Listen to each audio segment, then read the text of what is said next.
제가 30대 중반에 부천에서 부목사로 사역할 때 이야기입니다. 부목사로 30대 중반에 정말 철없을 때 사역을 했는데요. 담임 목사님께서 너무너무 예뻐해 주셨어요.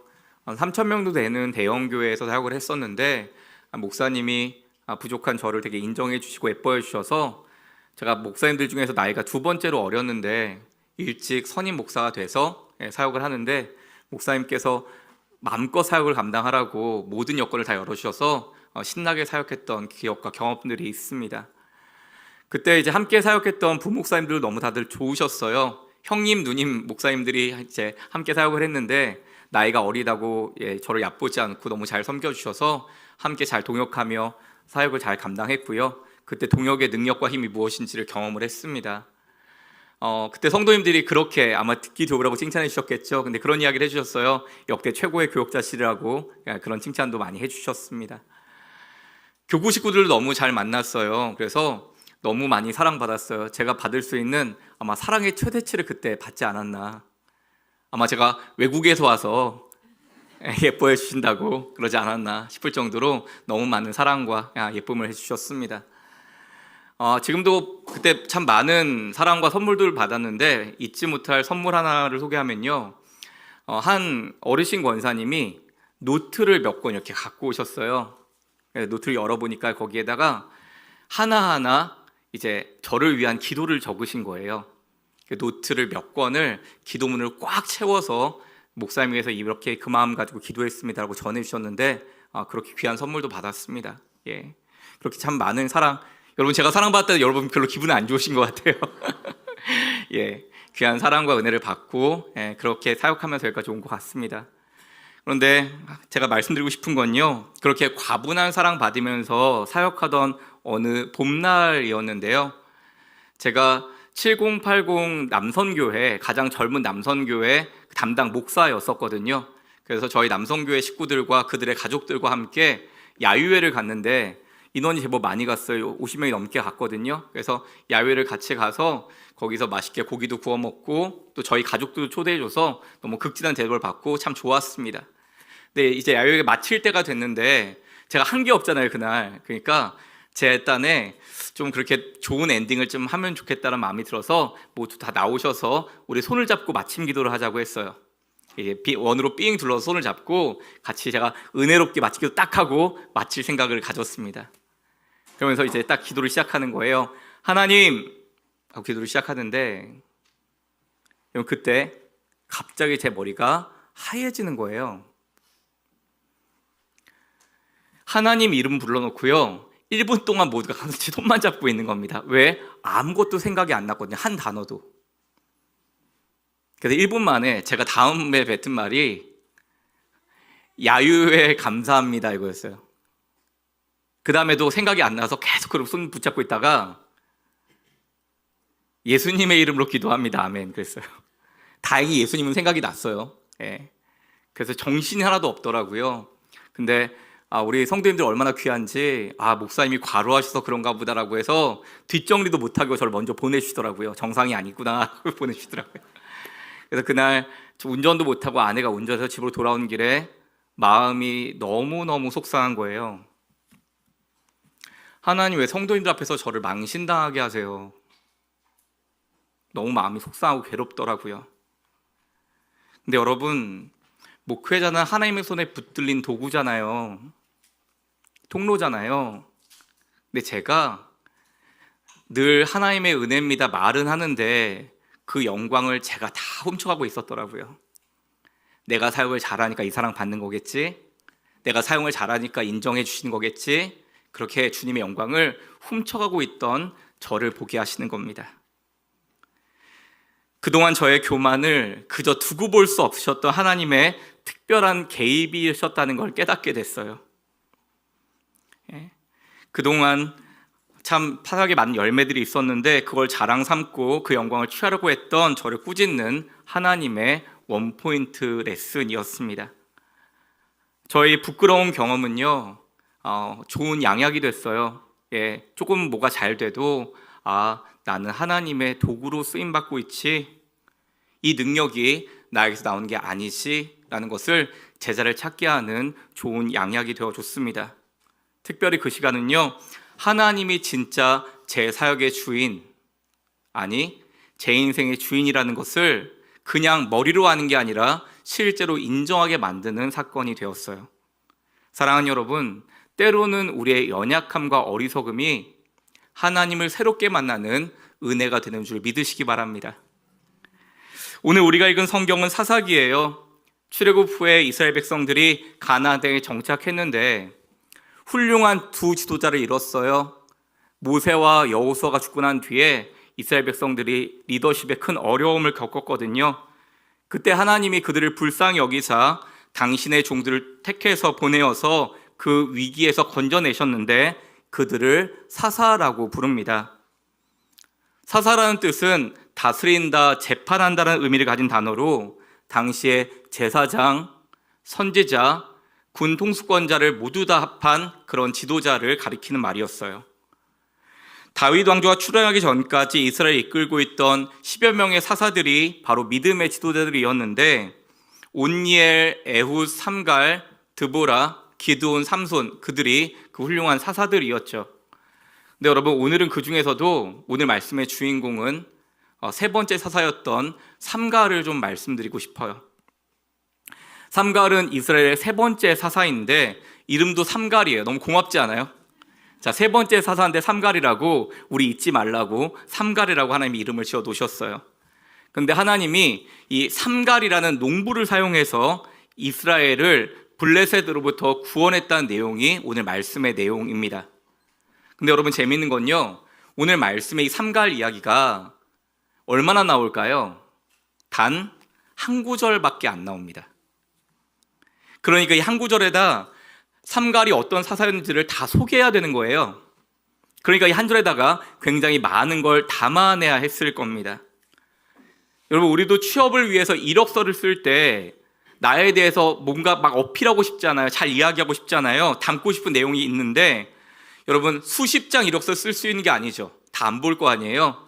한두 장을 써야 되는데 한두 장에다가 내가 정말 중요하게 여기는 그것을 담아내야 되는데 나를 피하라고 싶은 그 내용을 꼭 쓰게 되어 있잖아요. 마찬가지입니다. 그런 것처럼 우리 하나님도 오늘 이 한 구절에다가 하나님이 당신의 사람을 어떻게 선택하시는지, 우리 하나님은 어떤 사람을 사용하시는지, 또 그 사람을 선택한 이유에 대해서 반드시 기록해 놓으셨다는 겁니다. 우리 그러한 기대를 가지고 하나님 어떤 사람을 사용하실까, 오늘 말씀 사사기 3장 31절 한 절을 함께 읽어보겠습니다. 같이 읽어볼게요. 에훗 후에는 아나세 아들 삼갈이 있어 소문은 막대기로 블레셋 사람 600명을 죽였고 그도 이스라엘을 구원하였더라. 여러분, 사사 삼갈 이야기는요, 진짜 이 한 절이 전부예요. 이게 끝이에요. 에훗의 뒤를 이어서 사사 삼갈이 사사가 됐는데 그는 소모는 막대기로 블레셋 사람 600명을 죽이고 이스라엘을 구원했다. 이게 이 내용의 전부입니다. 당시에 블레셋은 세계에서 철기 문화를 이렇게 선도하던 그런 민족이었거든요. 그렇게 당시 블레셋 사람들이 가진 무기는 칼과 창 같은 철무기였었고요. 강력했습니다. 그런데 반면 삼갈이라고 하는 사람의 무기는 뭐였다는 거예요? 소모는 막대기. 요새 악동뮤지션 노래가 나왔는데 소문의 낙원인데 누가 합쳐서 소문의 막대기라고 하더라고요. 죄송합니다. 소문의 막대기가 아니라 소모는 막대기. 소모는 막대기. 소모는 막대기 이스라엘 구원한 게 31절 내용인데 여러분, 좀 실망스럽지 않아요? 하나님이 삼갈을 소개할 게 정말 없으셨나 보다. 오죽 없었으면은 소모는 막대기 이야기 하나 하셨겠냐 싶은 겁니다. 여러분, 소모는 막대기가 특수무기인가요? 던지면 폭탄 터지나요? 늘리면 열봉처 늘어나나요? 감사해요, 권사님 홍해 주셔서. 여러분, 소모는 막대기는요, 어느 목동이나 쉽게 꺾어 쓸 수 있는 흔하디 흔한 나무 막대기를 말하는 겁니다. 동네 뒷산 가면 5개고 10개고 구해올 수 있는 게 소모는 막대기였다는 거예요. 여러분, 혹시 소모는 막대기 재배한다는 이야기 들어보셨어요?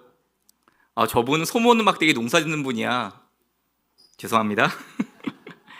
내 옆에 있는 아름드리 나무는 왕실의 귀한 가구로 만들어져 쓰임을 받고 그 옆에 있는 사과나무는 맛있는 열매로 모두를 즐겁게 하는데 이 소모는 막대기 나무는요 농부의 손에 꺾여진 후에 그의 일생은 그걸로 끝났다고 봐야 되는 겁니다.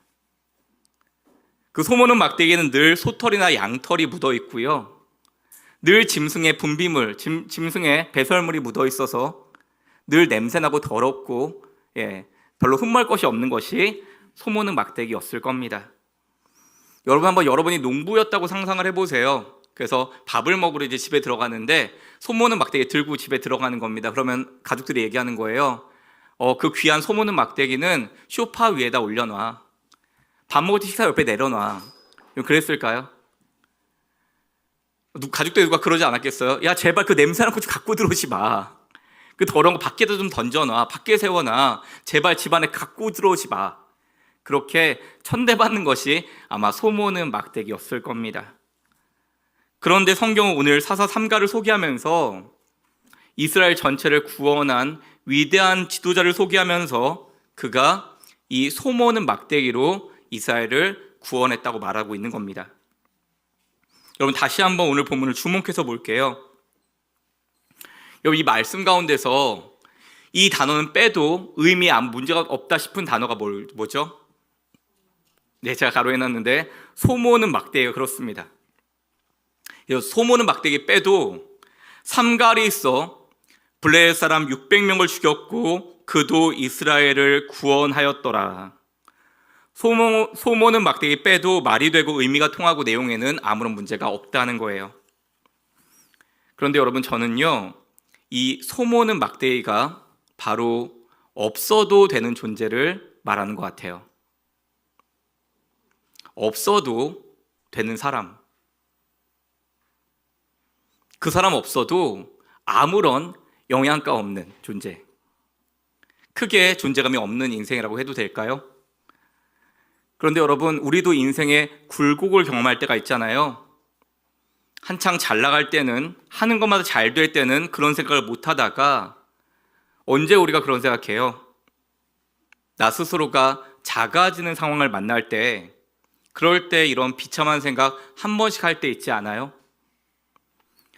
내가 괜히 우리 가족들에게 짐만 되는 거 아니야? 나는 이 집에서 없어도 되는 사람 아니야? 나는 이 집에 필요 없는 자식인데 괜히 우리 부모님에게 짐만 되는 거 아니야? 우리 자녀들에게 눈치 보여 못 살겠다.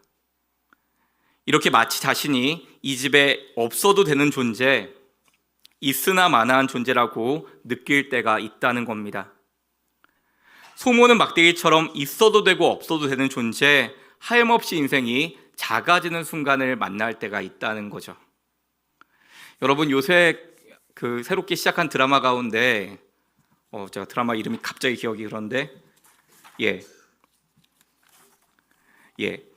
모자무사라고 하는 드라마 혹시 들어보셨어요? 모자무사? 모두가 자신의 무가치함과 싸우고 있다. 감사해요. 모두가 자신의 무가치함과 싸우고 있다. 나의 아저씨라고 하는 작가가 새로 써서 많이 화제성 1위가 된 드라마인데 지금 넷플릭스에서는 이게 1등을 하고 있는 것 같아요. 모자무사, 모두가 자신의 무가치함과 싸우고 있다. 왜 이 드라마가 그렇게 인기가 있고 화제가 될까요? 모두가 자신의 무가치함과 싸우고 있다는 거예요. 모두가 내가 인정받지 못하는 그런 상실감의 시대를 살고 있기 때문에 이런 드라마가 주목받는 것 같습니다. 여러분 소모는 막대기처럼 있어도 되고 없어도 되는 존재, 하염없이 인생이 작아지는 순간을 만날 때가 우리에게 있다는 거죠. 그런데 여러분 우리 주님은 오늘 소모는 막대기처럼 없어도 아무런 문제가 안 되는 그 단어를 왜 굳이 거기에다가 기록해 놓으셨을까요? 여러분 우리가 성경 읽을 때 성경을 그 내용을 잘 이해하기 위해서 앞뒤 문맥을 살피면 더 좋다라고 했습니다. 자 그럼 삼가의 내용 앞에 무슨 내용이 나올까요? 바로 사사 에웃의 이야기가 나옵니다. 두 번째 사사 에웃 이야기가 나와요. 사사기 3장을 보면 우리 색깔 글씨 한번 읽어볼게요. 시작. 여호와께서 그들을 위하여 한 구원자를 세우셨으니 그는 곧 베냐민 사람 게라의 아들 왼손잡이 에웃이라. 그날에 모압이 이스라엘과의 굴복함에 그 땅이 80년 동안 평온하였더라. 에웃의 특징이 뭐라고 이야기해요? 여러분, 왼손잡이라고 이야기합니다. 마찬가지예요. 이 말씀에서 이 왼손잡이란 말 빼도 말이 다 되거든요. 근데 굳이 집어넣은 이유가 있겠죠. 에웃이라는 사람이 이 왼손잡이라는 특징을 이용해서 모압 왕 에굴론을 암살하고 이스라엘의 80년간의 평화를 가지고 왔다는 겁니다. 여러분, 지금도 그런지 모르겠는데 제가 한창 자라날 때는요, 왼손 쓰면 어른들이 못 쓴다 그랬어요. 혹시 지금도 그러나요? 대답하기 싫으시군요. 예, 왼손 쓰면요 막 이렇게 때렸어요. 왼손 쓰면 안 돼, 못 써! 막 이랬어요. 할머니들 막 꼬집고 그랬어요, 왼손을. 예, 바른 손 써야지, 왼손 쓰면 안 되지, 막 이렇게 막 때리고 그랬어요. 웃어주셔서 감사해요. 예. 근데 여러분, 우리나라도 왼손 쓰는 걸 그렇게 부정적으로 여겼는데, 이스라엘 사회에서는 왼손잡이가 진짜 부정적인 의미가 가득했다는 거예요. 왜냐하면 히브리인들은 선악을 오른쪽과 왼쪽으로 구분을 했거든요. 그래서 오른손은 능력과 힘, 선함을 상징하고, 왼쪽은 악함, 야비하고 삐딱하며 이상한 걸로 여겼다는 겁니다. 근데 이스라엘만 그런 게 아니라 다른 중동의 나라들 역시 왼손 쓰는 거 굉장히 싫어해서, 여러분, 무슬림들이 인사할 때 아살람 알라이쿰이라고 인사한대요. 아살람 알라이쿰. 제가 하니까 여러분 와닿지요? 아살람 알라이쿰 무슨 뜻이냐면 당신에게 평화가 있기를, 이런 뜻인데, 아살람 알라이쿰하고 인사하면서 오른손을 내밀어서 인사하는 게 이들의 관례인데, 왼손을 내밀면 원수가 된다는 겁니다. 당신하고는 원수가 되겠어라는 의미를 왼손을 내밀 때 가진다는 거죠. 그렇게 당시 왼손잡이들은 참 많은 불이익을 가졌는데, 정상적인 직업을 갖기도 참 어려운 시대였다고 합니다. 두 구절만 잠깐 볼게요. 이사야 41장과 전도서 10장이에요. 이사야 41장 10장을 같이 읽습니다. 두려워하지 말라, 내가 너와 함께함이라. 참으로 나의 의로운 오른손으로 너를 붙들리라. 여러분, 우리가 수술 받기 전에 이 말씀으로 많이 기도하잖아요. 두려워하지 말라, 내가 너와 함께함이라. 난 너의 하나님이 됨이라. 나의 의로운 오른손으로 너를 구원하리라. 너를 붙들리라. 왜 오른손을 붙든다고 할까요? 하나님의 힘이 오른손에서 나온다고 믿었어요. 모든 기록의 시작이 오른손부터 시작한다고 생각한 겁니다. 자, 전도서 10장 2절 말씀도 한번 읽어볼까요? 바로 앞에 말씀이에요. 시작. 지혜자의 마음은 오른쪽에 있고 우매자의 마음은 왼쪽에 있느니라. 여러분, 이 말씀 앞에서 어떤 손 쓰시겠어요? 지혜로운 사람은 오른쪽 쓰고 어리석은 사람이 왼손 쓴다 말하는 겁니다. 이렇게 왼손잡이는 비정상적인 것을 상징하는 거예요. 그래서 사사기 20장에 보면 베냐민 지파는 교묘하게 이것을 이용했는데, 왼손잡이들이 사회적으로 부적응자라고 생각했거든요. 그래서 이들을 모아서 특수부대를 만들었었습니다. 700명의 왼손잡이들을 모아서 물맷돌을 던지게 만들고, 너희들 사람답게 살 수 있는 기회를 줄게, 나라를 위해 충성해라 하고 이렇게 부대를 만들어서 썼다는 거죠. 마치 우리나라에서 실미도를 운영했던 것처럼 그렇게 했다는 거죠. 이렇게 당시의 왼손이 존중받는 사람을 지칭한 단어가 전혀 아니었음을 보여주는 겁니다. 여러분, 이번에는 삼가할 내용 바로 뒤에 나오는 사사 이야기 한번 잠깐 볼까요? 자, 삼가할 뒤에 나온 사사 이름은 드보라입니다. 우리 4장 4절 말씀 같이 읽습니다. 그때 라피도세 아내 여선자 드보라가 이스라엘의 사사가 되었는데, 여러분, 네 번째 사사 드보라는요 유일한 여자 사사입니다. 여러분이 아시다시피 당시 이스라엘 사회에서 여성의 지위는 굉장히 약했어요. 그래서 우리가 지난 시간에 오병이어 이야기 나눴는데, 자, 거기에 5,000명만 있었나요? 여자와 아이들 포함하면, 노인들 포함하면 2만 명 정도 있었다고 하거든요. 근데 장정들만 계수에 들지 여자는 숫자에 넣지 않았다는 겁니다. 이 시절에는요 어디 여자가, 이런 말이 통용될 정도로 여성의 인권과 지위가 약했다는 거예요. 그런데 우리 하나님은 이렇게 당시 핸디캡을 가지고 있던 여성 사사인 드보라를 통해서 이스라엘 나라 전체를 구원하셨다는 거죠. 한 사람만 더 볼게요. 오늘 사사 시대를 다루고 있는 이 사사기하고요, 이후에 이어질 다윗 왕조를 다루고 있는 사무엘서 사이에 성경이 하나 있어요. 무슨 성경이죠? 사사기, 룻기, 사무엘상하 이렇게 이어지잖아요. 여러분, 룻기는 룻이란 한 이방 여인 이야기인데요. 룻기 1장을 보시면 그들은 모압 여자 중에서 그들의 아내를 맞이하였는데 하나의 이름은 룻이더라 라고 하고 있습니다. 여러분, 룻은요 이방 여인 모압 출신이에요. 이스라엘에서 가장 천대받던 존재였습니다. 왜냐하면 모압이란 배경이 좀 심각하거든요. 모압이란 배경은 믿음의 조상 아브라함의 조카였던 롯이 소돔 땅에 살았잖아요. 근데 거기가 타락해서 하나님의 벌을 받습니다. 그래서 유황불이 떨어지는데 거기를 피하다가 이제 사위들은 믿지 않아서 거기서 불타 죽게 되고, 그리고 아는 뒤돌아봐 소금기둥이 되죠. 그리고 롯하고 딸 둘만 동굴로 피신하게 되는데 딸 둘이 그러는 겁니다. 이제 누가 우리를 돌아봐 줄까? 그래서 아버지를 술을 잔뜩 먹이고 근친상간에서 낳은 아들이 모압과 암몬이었다는 거죠. 그 모압과 암몬부터 시작된 민족이 이 모압인데 이스라엘 사람들이 이들을 사람도 아닌 짐승으로 여기면서 경멸했다는 겁니다. 그래서 신명기에 보면 암몬과 모압 사람들은 여호와의 총회에 들어오지 못하리라는 말씀이 있어요. 영원토록 이들은 여호와의 총회에 들어오지 못하리라라고 하면서 모압 사람들을 경멸하고 있다는 겁니다. 그래서 이 당시에 모압 여인이라고 하면 우리가 그냥 그런가 보다 하는데 이들의 입장에서는 저것들, 저 사람도 아닌 짐승 같은 것들, 이렇게 멸시하고 무시하던 존재들이었다는 겁니다. 따라서 모압 여인 룻은요 이스라엘 사람들에게 소모는 막대기 같은 존재, 인간도 아닌 짐승 취급을 받았다는 거예요.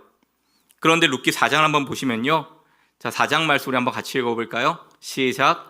그의 이웃 여인들이 이름을 지어주되 아들이 태어났다 하여 그의 이름을 오벳이라 하였는데 그는 다윗의 아버지인 이새의 아버지였더라. 오벳은 이새를 낳고 이새는 다윗을 낳았더라. 하나님이 이러한 이방인 룻을 통해서 다윗 왕의 조상 되게 한 겁니다. 근데 여기서 다윗 왕만 나왔나요? 이 족보에서 누가 나오게 돼요? 예, 감사합니다. 예수 그리스도가 이 족보에 태어나게 되죠. 이방 여인 룻을 통해서 메시아의 계보가 이어지는 것을 보여주는 겁니다.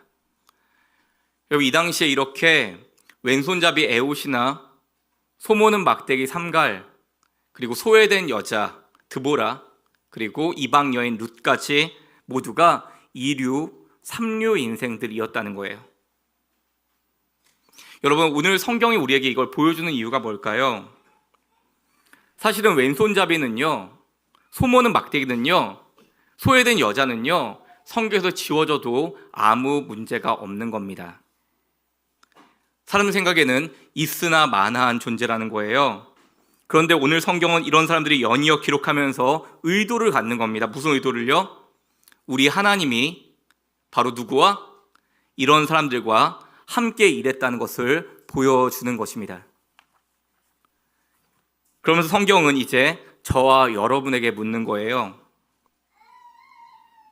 지금 딱히 가진 것도 내세울 것도 없어 보이는 요즘이 꼭 너의 소모는 막대기처럼 느껴지지 않냐고 묻는 겁니다.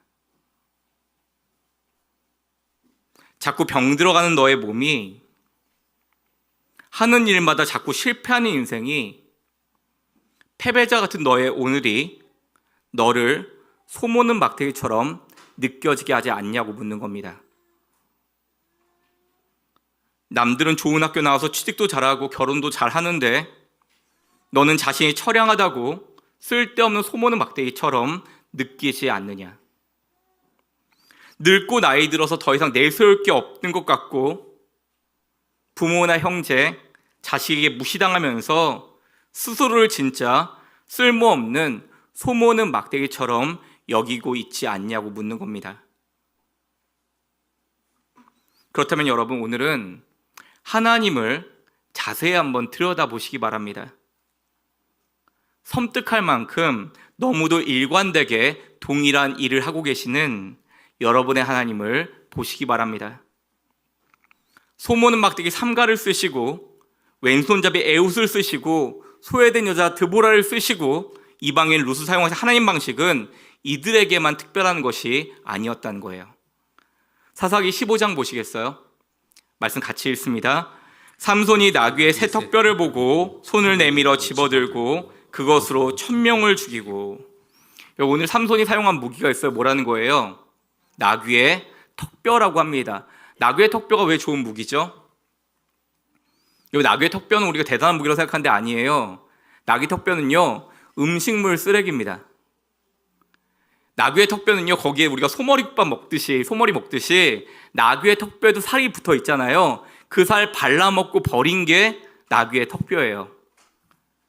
그 음식물 쓰레기를 들고 삼손이 싸웠다는 거죠. 여러분, 그런데 그 대단한 무기가 아닌데 그 나귀 턱뼈가 누구의 손에? 삼손 손에 붙들리자, 아니 하나님의 손에 붙들리자 그 무기가 위대한 무기가 되었다는 겁니다. 그럼 여러분, 하나님이 우리에게 왜 오늘 나귀 턱뼈를 보여주시고 소모는 막대기를 보여주시는 걸까요? 하나님이 지금 저 여러분에게 동일하게 말씀하는 거예요. 너 한번 내 손에 붙잡힌 소모는 막대기 되어봐라. 너 내 손에 붙잡힌 소모는 막대기 되어봐라 하시는 겁니다. 내가 지금 가진 게 없어도, 내세울 게 없어도, 지금 상황이 최악이라 할지라도 나 여호와의 손에 붙들리면 너의 가정은 살게 될 것이다. 너의 직장은 살아날 거다. 이 교회는 쓰임받게 될 거다. 여러분, 이 말이 하고 싶으신 겁니다.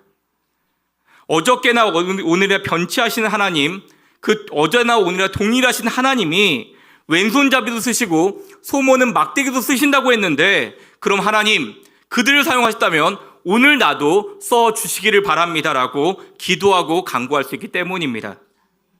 여러분, 무슨 권리로 함부로 포기하시는 겁니까? 무슨 신앙을 근거로 자신을 조롱하고 한탄하시는 겁니까? 태어났을 때부터 흙수저였다고요? 되는 일이 없었다고요? 별 볼 일이 없다고요? 여러분, 하나님은 하나님이란 변수를 무시하지 말라고 하시는 겁니다. 자식 때문에 괴로워하는 부모에게 언제 저게 사람 구실할까 싶은 자식만 바라보지 말고 소모는 막대기 같은 그들을 붙들고 세상을 뒤집는 하나님 바라보라고 하시는 겁니다. 되는 일이 하나도 없다고 현실만 바라보지 말고 그 현실을 붙잡아서 뒤집어 일으키시는 하나님을 바라보라 하시는 겁니다. 여러분, 소모는 막대기 같은 인생을 할지라도 하나님께 붙잡힐 수 있는 소망이 남아있기 때문입니다. 우리 등대학들 모두 하나님께 붙들린 인생 되시기를 예수님의 이름으로 간절히 축원합니다. 오늘 말씀을 정리하면서 진짜 소모는 막대기처럼 야유받은 한 사람을 소개할게요. 이사야 53장입니다. 우리 이사야 53장 2절, 3절, 2절의 말씀 우리 한번 같이 읽겠습니다. 시작. 그는 주 앞에서 자라나기를 연한 순 같고 마른 땅에서 나온 뿌리 같아서 고운 모양도 없고 풍채도 없은즉 우리가 보기에 흠모할 만한 아름다운 것이 없도다. 그는 멸시를 받아 사람들에게서 버림받았으며 간고를 많이 겪었으며 질고를 아는 자라. 마치 사람들이 그에게서 얼굴을 가리는 것 같이 멸시를 당하였고 우리도 그를 귀히 여기지 아니하였도다. 아멘. 여러분, 누구를 말하는 거예요? 예수님을 말하는 겁니다. 사람들이 예수님을 무시하고 멸시하고 조롱했대요. 그분이 이 땅에 인간을 구원하려고 오셨는데 사람들이 그를 뭘로 대한 거예요? 소모는 막대기처럼 예수님을 대했다는 겁니다. 왜? 고운 모양도 풍채도 흠모할 아무 것이 없었다고 했거든요. 그래서 귀하게 여기지 않았대요. 여러분, 예수님이 자기 잘못으로 이 죄를, 이 어려움을 지시는 걸까요? 예수님은 우리 위해서 모든 걸 주셨다고 하셨거든요. 하늘의 군대 천군 천사가 예수님 말씀 한마디에 그 준비하고 글들을 움직이는데도, 그런데도 불구하고 예수님은 이 땅에서 기꺼이 소모는 막대기 취급을 받으셨다는 겁니다. 그럼 여러분, 한번 자세히 생각해 보시면 좋겠어요. 우리 하나님이 그 소모는 막대기 하나를 가지고도 세상을 구원하실 수 있다면, 이스라엘을 구원하셨다면, 소모는 막대기 하나를 가지고도 세상을 구원하시는 하나님이 자신의 아들 예수 그리스도를 통해서는 무슨 일 하실지를 생각해 보시기 바랍니다. 여러분, 제가 사실 고백할 것이 있어요. 말씀을 준비하면서 저는 목요일쯤에 어느 정도 정리를 하고 금토 주일에는 맞는 이제 예화와 이런 것도 준비합니다. 근데 오늘 새벽까지 맞는 예화가 생각이 안 나는 거예요. 자꾸 제가 예수님 이야기에 뭔가를 덧붙이고 싶은 겁니다.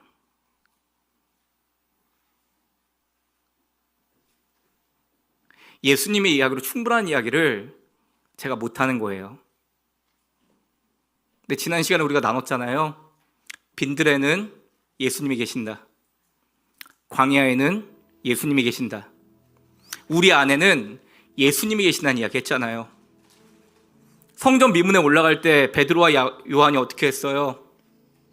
은과 금은 내게 없거니와 내게 있는 것을 너에게 주노니 나사렛 예수 그리스도 이름으로 일어나 걸으라고 했습니다. 사랑하는 여러분, 예수님보다 다른 것이 더 필요하다고 생각하신다면 그건 믿음이 아닌 겁니다. 내 인생은 왜 안 변하지? 여러분, 주님께 맡기셔야 변하죠. 낙이 턱뼈라도 소모는 막대기라도 주님께 붙들려야 변하지요. 여러분, 믿음의 실제가 되기 위해서는 진짜 맡기는 믿음이 필요한 줄 믿습니다. 이번 주간에 너무 복된 가정 신방을 다녀왔어요. 39년 동안 귀한 회사 일을 섬기시고 이제 은퇴를 하시면서 진짜 감동적이었던 건요, 이분이 오래전부터 신방을 요청하셨는데 39년 동안 열심히 일을 마치시고 하나님 앞에 감사함으로 신방 받으시려구나, 그게 느껴 너무 귀했습니다. 기쁨으로 신방을 갔어요, 우리 목양팀하고. 근데 신방 가서가 더 은혜였어요. 뭐가 은혜였냐면요, 39년 동안 정말 능력 있게 일을 하셨거든요. 근데 뭐가 더 귀했냐면, 저는 이분이, 이 가정이, 우리 집사님과 권사님이 이후의 삶을 주님께 맡기는 마음이 느껴지는 거예요. 하나님, 지금까지 하나님의 은혜 가운데 39년 달려왔습니다. 능력 있게 쓰임 받았습니다. 그런데 하나님, 앞으로의 인생도 중요합니다. 앞으로의 모든 삶도 주님 손에 붙들린 인생 되고 싶습니다. 주님께서 내 인생 책임지기를 원합니다. 그 마음으로 신방 받으신 게 참 귀했습니다. 사랑하는 여러분, 저 기대하려고요. 하나님께서 그분을 통해, 그 가정을 통해 어떻게 일하시는지 기쁨으로 지켜보려고요. 사랑하는 여러분, 아마 오늘 예배 오실 때 모두가 우리가 좋은 마음으로 예배 오지 않는다고 했죠. 진짜 내 삶이 빈들이고 내 삶이 광야고 지금 내 삶이 소모는 막대 같은 분도 여기 계실 줄 압니다. 그런데 여러분, 소모는 막대기의 희망은요, 누구의 손에 붙들린 것인지에 있다는 겁니다. 여러분, 소모는 막대기 아니어도 괜찮아요. 국자여도 괜찮아요. 볼펜이어도 아무 문제 없어요. 주님 손에 붙들리면 주님이 그것을 통해서 일하시는 줄 믿으시기 바랍니다. 우리에게 무엇을 주셨어요? 예수님 붙들면 예수님 우리의 삶에 일하실 줄 믿으시기 바랍니다. 오늘 이 말씀 마치고 같이 찬양하고 기도할 건데요, 오직 주의 사랑에 매여란 찬양할 거예요. 여러분, 오직 주의 사랑에 매여란 무슨 뜻이에요? 하나님, 내 인생이 소모는 막대기인데 주님 손에 맡기를 원합니다. 내 인생 주님께서 붙잡아 주시옵소서라고 의탁하며 기도하는 겁니다. 찬양하는 겁니다. 여러분, 오늘 여러분이 갖고 있는 짐 또다시 들고 싸가지고 가지 마시고, 하나님, 내 인생이 소모는 막대기입니다. 그러나 내 인생 주님께 붙들리면 소망이 있습니다. 예수에게 붙들리면 내 인생에 생명의 길이 열릴 줄 믿습니다. 그 마음으로 주님께 붙잡혀서 돌아가는 시간 되기를 예수님의 이름으로 간절히 축원합니다.